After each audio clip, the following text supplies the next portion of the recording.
పోషించి సంరక్షించే గొప్ప దేవుడు నా దేవుడు. అరణ్యములో ఉన్న ఏలియా అనే దైవసేవకుడు దేవుడి మీద ఆనుకున్నాడు కనుక కాకుల ఆహారం తీసుకొచ్చి పెంచాయి. అరణ్యంలో ఇశ్రాయేలు ప్రజలు దేవుడి మీద ఆనుకున్నారు కనుక బండ నీళ్ళిచ్చి వారి దాహం తీర్చింది. ఆకాశం నుండి మన్నాను కురిపించి వారి యొక్క ఆకలి తీర్చాడు దేవుడు. ఎందుకు అంటే దేవుడి మీద ఆనుకున్నంత వరకు నీ ప్రయాణము క్షేమంగా ముందుకు సాగిపోతుందనే సంగతిని గుర్తెరగండి. హల్లెలూయా. ప్రియమైన వాళ్ళారా, నువ్వు దేవుడి మీద ఎప్పుడైతే నువ్వు ఆనుకుంటావు నువ్వు క్షేమంగా ముందుకు సాగిపోతావు. దేవుడి మీద నువ్వు ఎప్పుడైతే ఆనుకుంటావో నీ ప్రయాణం దీవెనకరంగా ఆశ్చర్యకరంగా ఉంటుందనే సంగతిని గుర్తెరగవలసిందిగా కోరుతున్నాను. దేవుడి మీద ఆనుకున్నంత వరకు నీకు ఏ అపాయము రానీయుడు దేవుడు. క్షేమాన్ని కలగజేస్తాడు దేవుడు, భద్రతను కలగజేస్తాడనే సంగతిని గుర్తెరగండి.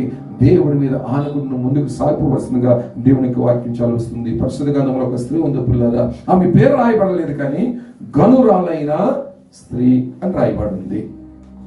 ఈమె ఇంటికి తరచుగా ఏలీస్ అనే దైవ సేవకుడు వస్తూ పోతుండేవాడట.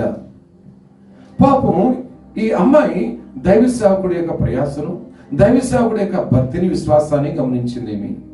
ఒకరోజు తన భర్తని కాకేసి, ఏమండి మన ఇంటికి వస్తూ పోతున్న దైవసేవకుడు భక్తి కలిగిన దైవసేవకుడు అండి, దేవుడి మీద ఆధారపడిన దైవసేవకుడు అండి, గనక మన ఇంటికి వచ్చినప్పుడు కానేసి కూర్చోడానికి పీట కూడా లేదండి, విశ్రాంతి తీసుకోవడానికి స్థలం కూడా లేదండి, గనక ఆ దైవసేవకుడి కోసం మన ఇంటి పైన ఒక ఇల్లు కట్టిద్దామండి అని చెప్పినట్టు భర్త చాలా మంచివాడు, భార్య మంచి సలహా ఇచ్చింది గనక అలాగే నీకు ఇష్టం వచ్చినట్టు చేస్తానని మేస్త్రికి ఆగేసి ఒక మంచి ఇల్లు కట్టించాడు, దీపస్తంభం పెట్టించాడు, బల్లలోట వేయించాడు, కూర్చోడానికి పడుకోవడానికి మంచి ఒకటి వేయించాడు, అన్ని సిద్ధం చేశాడు. ఒకరోజు వచ్చాడు పిల్లారా దైవసేవకుడు. వస్తే ఆ ఇంట్లోనికే పెట్టాడు. ఒక చిన్న గది కట్టించి అందులో ఉన్నారు. ఇదంతా చూసి ఆశ్చర్యపోయాడు ఆ దైవసేవకుడు. 11వ వాక్యం, 4వ అధ్యాయం 13వ వాక్యం, 2 రాజుల గ్రంథం 4వ అధ్యాయం 13వ వాక్యం చూడండి. దైవసేవకుడు అంటున్నాడు, ఎలీషా అనే దైవసేవకుడు, అతడు నువ్వు ఇంత శ్రద్ధాభక్తులు మా యందు కనపరిస్థితి నీకు నేను ఏమి చేయవలను అంటున్నాడు. ఇంత శ్రద్ధ భక్తులు మా మీద నువ్వు కనపరుస్తున్నావే, గనక నీకు ఏం కావాలి? రాజుతో అధిపతులతో మాట్లాడాలా?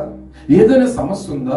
ఏదైనా అక్కర ఉందా అని అడుగుతున్నాడు. కారణం ఏంటంటే ఆమె తన భర్త ఆమె చూపిస్తున్న ప్రేమకి దైవ సేవకుడు ఏదో చేయాలని ఆసక్తి కలిగి ఉన్నాడు.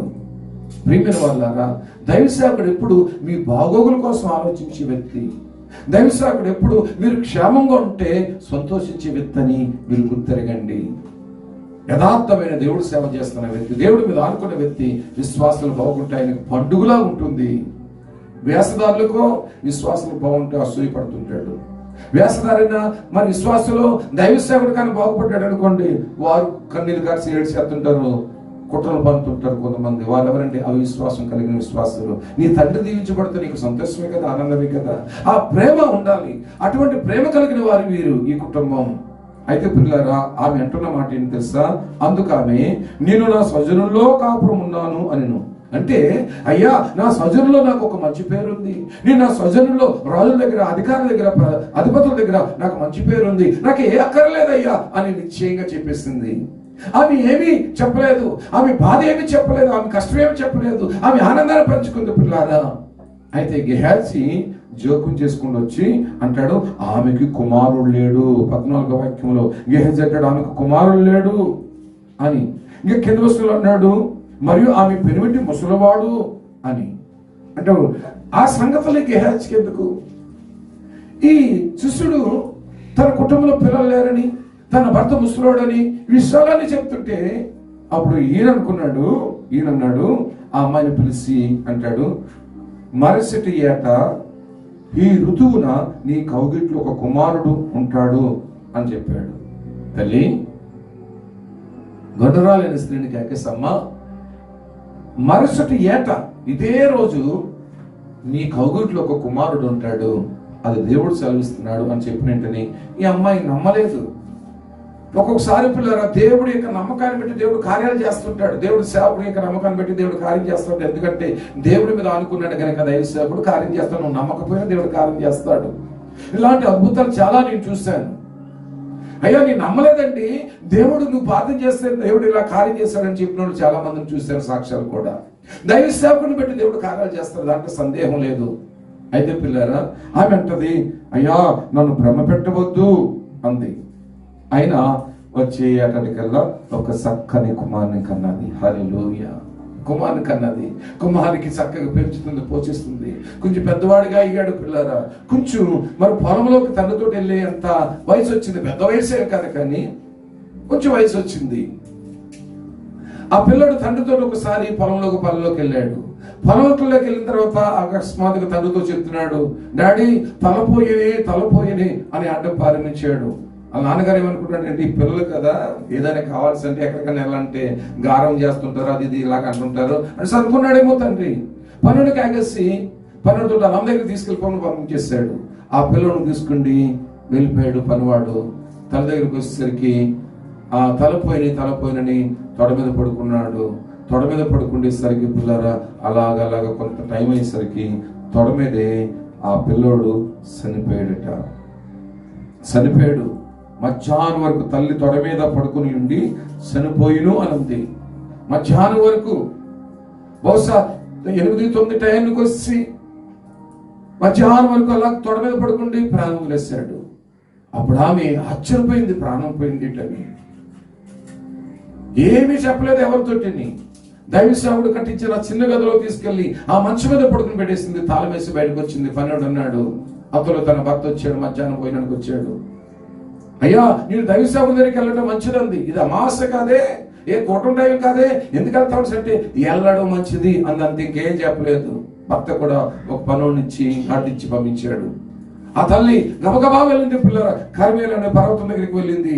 అక్కడికి వెళ్ళేసరికి పిల్లరా ఆ దైవ సేవకుడి దగ్గరికి వెళ్ళేసరికి దూర ప్రాంతం నుంచి దైవ సేవకుడు చూశాడట. చూసి గబగబలాడుతూ చూశాడు. దేవుడు స్తోత్రం. చూసిన వెంటనే గెహజీతో చెప్తున్నాడు, ఆమె క్షేమంగా వస్తుందేమో కనుక్కోమని చెప్పిన వెంటనే వెళ్ళి ఆయన అంటాడు, నీవు ఆమెని ఎదుర్కొన్నట్టుకే పరుగును పోయి 26వ వచనంలో నీవును నీ పెనుమిటియు నీ బిడ్డయు సుఖంగా ఉన్నారా అని అడగమని తన పనివాడిని గెహజీతో చెప్పగా పంపాను. అందుకు ఆమె సుఖంగా ఉన్నామని చెప్పాను. ఒక్క మాట కూడా గెహజీతో చెప్పడానికి ఇష్టపడలేదు. వేసధారణ కలిగిన దైవ సేవకులతో చెప్పడానికి ఆమె ఇష్టపడలేదు. దేవుడి మీద ఆనుకున్న దైవ సేవకులతో చెప్పాలి. ఎవరితో వారితో చెప్తే వారు ఆశలు తీర్చరు. ఎవరితో చెప్పాలో వారితో చెప్పాలని తీర్మానం తీసుకుంది. సుఖంగా ఉన్నాం, నీ భార్య నీ భర్త సుఖంగా, నీ కుమారుడు సుఖంగా ఉన్నాడు. కుమారుడు చచ్చిపోయి ఇంట్లో ఉంటే గొల్లుమని ఏడ్చి రొమ్ము కొట్టుకుని ఏడవలసిన పరిస్థితిలో ఉంటే ఆమె దేవుడి మీద ఆనుకుండి తన వాసుల మీద ఆనుకుండి ప్రయాణం చేసి ఎవరితో చెప్పకుండా గబగబా వెళ్ళి ఆయన పాదాల మీద పడిపోయి ఒక్క మాట అంటది. ఏమంటో తెలుసు 28వ వచనంలో, నన్ను భ్రమ పెట్టొద్దని నేను చెప్పలేదా దైవ సేవకుడా అని మనవి చేసుకుందట. నాకు కుమారుడు కావాలని అడిగేనా? నువ్వే కదా నీ మాట ప్రకారం దేవుడు కుమారుడు ఇచ్చాడు. అప్పుడు ఆ కుమారుడు చనిపోయాడు, నువ్వు వచ్చి ప్రార్థన చేస్తే నా కుమారుడు బతుకుతాడు అని పట్టుకుంది. గేహజీని పంపిస్తానమ్మా, నా దండాన్ని పంపిస్తాను, ముఖం మీద పడితే చాలు బతికిపోతాడు. ఎల్లో మనసు అంటే లేదు, యెహోవా జీవంతోడు, నీ జీవంతోడు, నేను నిన్ను విడవను ఎడబాయను అని పట్టుకుంది. నువ్వు వస్తేనే కానీ కుదరదు అని పట్టుకుంది. ప్రియమైన వాళ్ళారా, కార్యం ఏంటంటే దేవుడి మీద ఆనుకున్న వ్యక్తి దైవ సేవకుడి కూడా ఆనుకుంటుంది. ఎప్పుడైతే ఆనుకుందో దైవ సేవకుడి మీద దేవుడు స్వరూపం చూస్తున్నట్లుగా చూస్తుంది దైవ సేవకుడిని. కొందరు పిల్లరా దైవ సేవకుడిని చూస్తే ఏ శైలి చూసినట్లుగానే అనిపిస్తుంది అని సాక్ష్యం చెప్తుంటారు. నిజమే తల్లి, నీ ఆత్మీయ దైవ సేవకుడు చూస్తే ఏ శైలి చూసినట్టుగా ఉంది కదా నీకు. దైవ సేవకుడి యొక్క మాటలు వింటే ప్రభు మాటలు విన్నట్టుగా ఉంది కదా. కొంతమంది కడుపు నిండిపోయిందండి మేము మాటలు వింటే అంటుంటారు. ఆకలేయడం లేదండి అని అంటారు.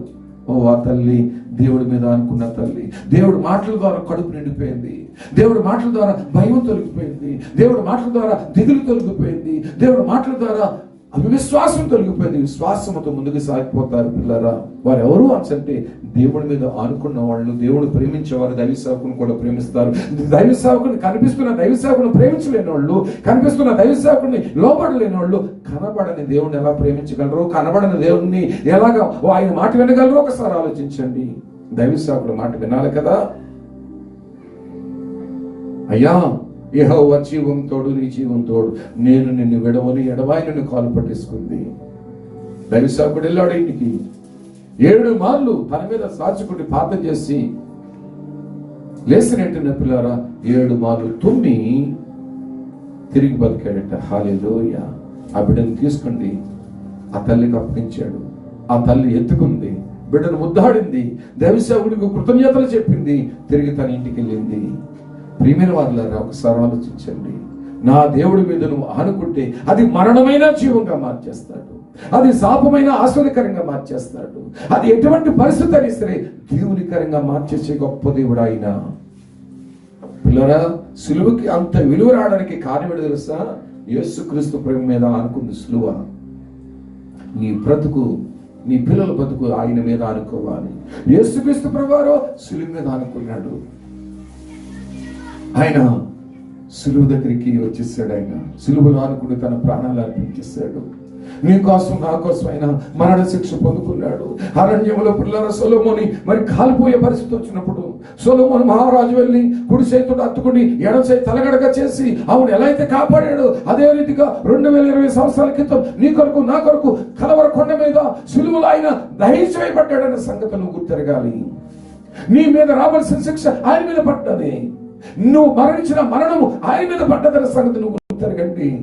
ఆయన తింటున్న కొరడా దెబ్బలన్నీ కూడా నీ మీద, నీ పిల్లల మీద, నీ కుటుంబం మీద రావాలి.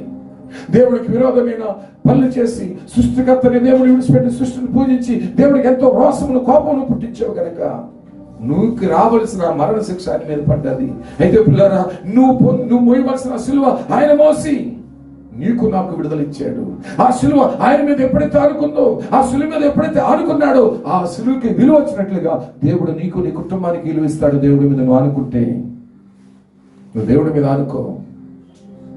ప్రేమైన వాళ్ళారా, దేవుడి మీద నువ్వు ఎప్పుడైతే ఆనుకుంటావో నీకు నా దేవుడు విలువిస్తాడనే సంగతిని గుర్తించండి. నీ కొరకు కదా ఆయన ప్రాణం పెట్టాడు. ఓ సొలొమోతి ఎంత గొప్ప సాక్ష్యం చెప్తుంది. తన ప్రియుని మీద ఆనుకుండి అరణ్యములో నుంచి ప్రయాణం చేస్తుందట. అది అరణ్యం, శోధన కాలం, శ్రమకాలం, భయంకరమైన పరిస్థితి, అగ్ని, 4 మూలలు అగ్ని. ఆ అగ్నిలో దూకి సొలొమోతిని కాపాడాడు రాజు.